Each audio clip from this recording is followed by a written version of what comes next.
بسم اللہ الرحمن الرحیم۔ السلام علیکم دوستو، دنیا بھر کی ون لائن خبروں میں آج آپ سنیں گے، لیکن اس سے پہلے اگر ہو سکے تو سبسکرائب اور لائک ضرور کر لیں، شکریہ۔ آج کل کی کورونا زدہ صورتحال اور تمام تفریحی اور تخلیقی سرگرمیاں معطل ہو جانے سے ذہنی تناؤ، ڈپریشن اور موڈ خرابی عام سی بات ہے۔ تاہم خراب موڈ کو ایک نہایت آسان نسخے سے بہتر بنایا جا سکتا ہے۔ ماہرین کے مطابق اگر آپ ذہنی تناؤ سے مستقل بنیادوں پر نجات چاہتے ہیں اور خوش باش رہنا چاہتے ہیں تو چاکلیٹ کو اپنی روزمرہ کی خوراک کا حصہ بنا لیں۔ یہ تحقیق کیلیفورنیا کی ایک یونیورسٹی میں کی گئی، جس کے مطابق چاکلیٹ میں پائی جانے والی کوکو دماغ کو پرسکون کر کے اس میں خوشی کی لہریں پیدا کرتی ہے۔ ماہرین کے مطابق یہ کام چاکلیٹ میں موجود فلیونائڈز کرتے ہیں۔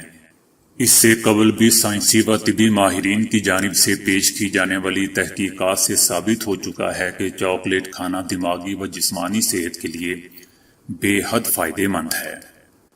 دوستو، اس خبر سے ایسا لگ رہا ہے کہ جیسے چاکلیٹ کی مارکیٹنگ ہو رہی ہے۔ سعودی عرب میں محکمہ موسمیات نے قیامت خیز گرمی پڑنے اور ٹیمپریچر 50 ڈگری سینٹی گریڈ تک پہنچنے کی پیشگوئی کی ہے۔ مشرقی ریجن اور شمالی حدود ریجن میں پیر 27 جولائی سے جمعرات تک ٹیمپریچر 20 ڈگری سینٹی گریڈ تک پہنچ جائے گا۔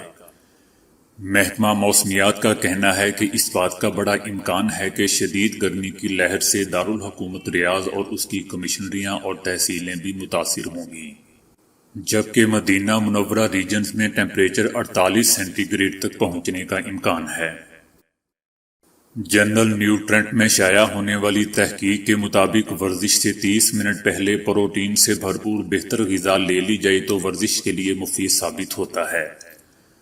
نہار منہ یا بھوک کے دوران ورزش کرنے سے انسانی جسم کے پٹھے متاثر اور کمزور ہو سکتے ہیں۔ ورزش کا دورانیہ ختم ہونے سے پہلے ہی آپ تھک سکتے ہیں۔ بھوک میں آپ کا جسم کیلوریز جلانے کے لیے آپ میں موجود انرجی اور شوگر کو استعمال کرے گا، جس کے نتیجے میں آپ کی طبیعت اچانک بگڑ سکتی ہے اور چکر آنا، متلی کا محسوس ہونا جیسی شکایات کا بھی سامنا کرنا پڑ سکتا ہے۔ پیٹ خالی ہونے کے سبب معدے میں ایسٹرک مادوں کے اخراج سے معدے کی صحت کا خراب ہونا بھی ممکن ہے۔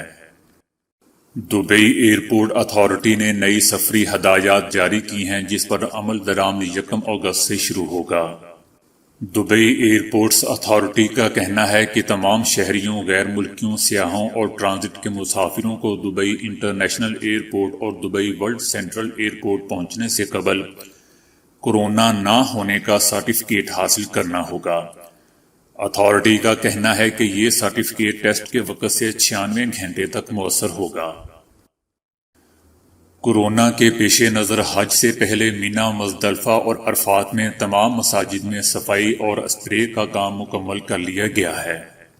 مسجد نمرہ میں نیا ایئر کنڈیشن سسٹم آپریشنل کر دیا گیا ہے اور وہاں 1,10,000 مربع میٹر سے زیادہ رقبے پر قالین بچھائے گئے ہیں۔ اس کے علاوہ مسجد میں CCTV کیمرے اور حج کرنے والوں کے لیے رہنما اسکرین بھی نصب کی گئی ہے۔ اس کے علاوہ حجاج کرام آغاز سے قبل ہی ایک ہوٹل میں الگ الگ کمروں میں مقیم رہیں گے۔ امریکہ میں ہونے والی ایک تحقیق میں انکشاف ہوا ہے کہ ہر 4 میں سے ایک نوجوان میں کورونا کی علامات کئی ہفتوں تک برقرار رہتی ہیں۔ امریکی ادارے CDC کی رپورٹ کے مطابق کورونا سے متاثر ہونے والے 1/4 نوجوانوں کی صحت ہفتوں تک بحال نہیں ہو پاتی۔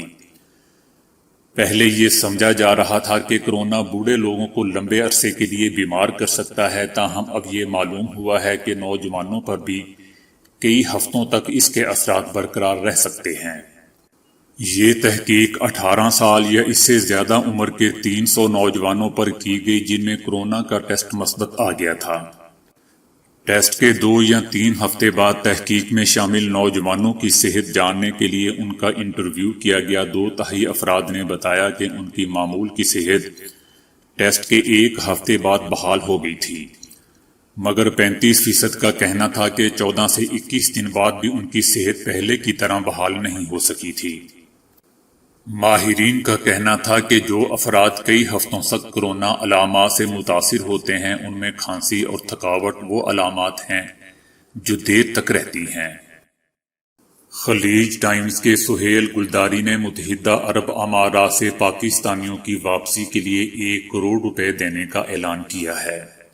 زلفی بخاری اور سہیل گلداری کے درمیان ملاقات میں پاکستان میں سیاحت کے شعبے میں سرمایہ کاری پر بھی گفتگو ہوئی، جس پر خلیج ٹائمز کے مالک نے پاکستان میں سرمایہ کاری کی بھی خواہش کا اظہار کیا۔ امریکی وزیر خارجہ مائک پومپیو کا رچرڈ نکسن کی صدارتی لائبریری میں الزام تراشی پر مبنی انتہائی اشتعال انگیز خطاب فرسودہ اور غیر مؤثر تھا۔ یہ بات ایک سابق امریکی سفارتکار نے کہی ہے۔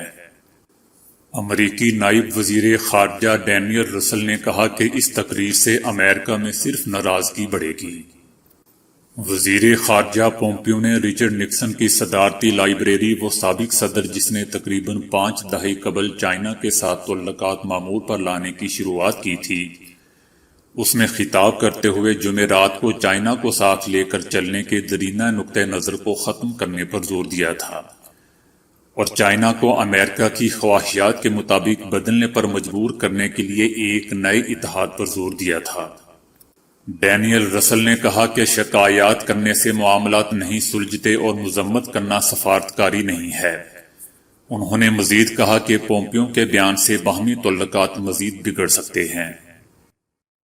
چائنا میں 2300 فٹ بلند پہاڑ کے سرے پر دنیا کا سب سے بلند جھولا نصب کر دیا گیا ہے۔ 30 منزلہ اس سپر سوئنگ کا محراب 328 فٹ بلند ہے اور اس کا ٹاور 354 فٹ بلند ہے، جبکہ جھولے کی رفتار 130 کلومیٹر فی گھنٹہ ہے۔ جھولے کو گنیز بک میں نامزد کیا جا چکا ہے۔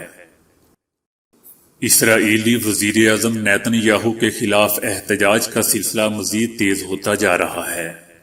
پولیس نے نیتن یاہو کے خلاف ہونے والے ایک احتجاجی مظاہرے پر کریک ڈاؤن کے دوران کم سے کم 55 مظاہرین کو حراست میں لے لیا ہے۔ مظاہرین نے کرپشن میں بھرے نیتن یاہو سے وزارت عظمیٰ سے استعفیٰ دینے کا مطالبہ کیا ہے۔ اس موقع پر مشتعل مظاہرین نے نیتن یاہو کے گھر کے باہر کھڑی کی گئی رکاوٹیں عبور کر کے رہائش گاہ کی طرف بڑھنے کی کوشش کی۔ پچھلے ہفتے مزید 14 لاکھ کارکنوں نے اپنی ملازمتیں کھونے کے بعد بے روزگاری الاؤنس کے لیے درخواستیں جمع کرائی ہیں۔ کورونا کے پھیلاؤ کی وجہ سے کاروبار بند ہونے کے نتیجے میں ریکارڈ تعداد میں امریکی کارکن بے روزگار ہوئے ہیں۔ عالمی وبا کے پھیلاؤ کے بعد کسی ایک ہفتے میں سب سے زیادہ بے روزگاری الاؤنس کے لیے درخواستیں مارچ میں داخل کی گئی تھیں، جن کی تعداد 70 لاکھ کے لگ بھگ تھی، جبکہ پچھلے 4 ہفتوں کے دوران اوسطاً 14 لاکھ درخواستیں دائر کی جاتی رہی ہیں، جو تاریخی اعتبار سے بہت اونچی شرح ہے۔ صدر ٹرمپ نے 4 صدارتی حکم ناموں پر دستخط کرتے ہوئے ملک میں ڈاکٹرز کے نسخہ پر تجویز کردہ ادویات کی قیمتوں میں کمی کا اعلان کیا ہے۔ صدر ٹرمپ کا کہنا تھا کہ جن 4 صدارتی حکم ناموں پر جس پر میں آج دستخط کر رہا ہوں وہ ملک میں ڈاکٹرز کی جانب سے تجویز کردہ ادویات کی مارکیٹ کو یکسر تبدیل کر دیں گے۔ نریندر مودی کے دیش میں مردوں سے بھی تفریق جاری ہے۔ اتر پردیش میں نچلی ذات کے ہندوؤں کو مردے یعنی باڈیز جلانے سے روک دیا گیا ہے۔ رشتہ داروں کا کہنا ہے کہ انہیں عزت سے مرنے کا بھی حق نہیں ہے۔ افسوسناک واقعہ بھارتی شہر آگرہ کے قریب گاؤں رائے دا میں پیش آیا۔ نچلی ذات کی خاتون کی باڈی کو جلانے کی تمام تیاریاں مکمل کر لی گئی تھی، لیکن اونچی ذات کے ہندو وہاں پہنچ گئے اور انہوں نے باڈی کو جلانے سے روک دیا۔ سابق بھارتی جسٹس مارکنڈے نے کہا ہے کہ 1 سال سے مقبوضہ وادی انٹرنیٹ سروس سے محروم ہے۔ مقبوضہ وادی کو انٹرنیٹ تک غیر محدود رسائی فراہم کی جائے۔ ان کا کہنا تھا کہ کئی علاقوں میں کرفیو نافذ اور میڈیا پر سخت پابندیاں عائد کر دی گئی ہیں۔ انہوں نے مطالبہ کیا ہے کہ زیر حراست تمام سیاسی رہنماؤں اور کم سن لوگوں کو رہا کیا جائے۔ جنوبی کوریا کی جانب سے پاکستان کو $8 لاکھ امداد دینے کا اعلان کیا گیا ہے۔ امداد عالمی ادارہ صحت کے ذریعے پاکستان کو دی جائے گی۔ جنوبی کوریا سے ملنے والی امداد کو کورونا کا پھیلاؤ روکنے کے لیے اٹھائے گئے اقدامات کو سپورٹ کرنے پر خرچ کی جائے گی۔ سعودی حکام ترکی کے خلاف پچھلے سال سے کھلے عام مہم چلا رہے ہیں، جب دونوں ممالک کے مابین تناؤ غیر معمولی سطح پر پہنچ چکا ہے۔ سعودی عرب مقامی کاروباری اداروں پر دباؤ ڈال رہا ہے کہ وہ ترکی کے ساتھ کاروبار نہ کریں اور دونوں ممالک کے مابین بڑھتی کشیدگی کے دوران سرحد پر تازہ پھل اور سبزیاں لے جانے والے ٹرک کو بھی حراست میں لے لیں۔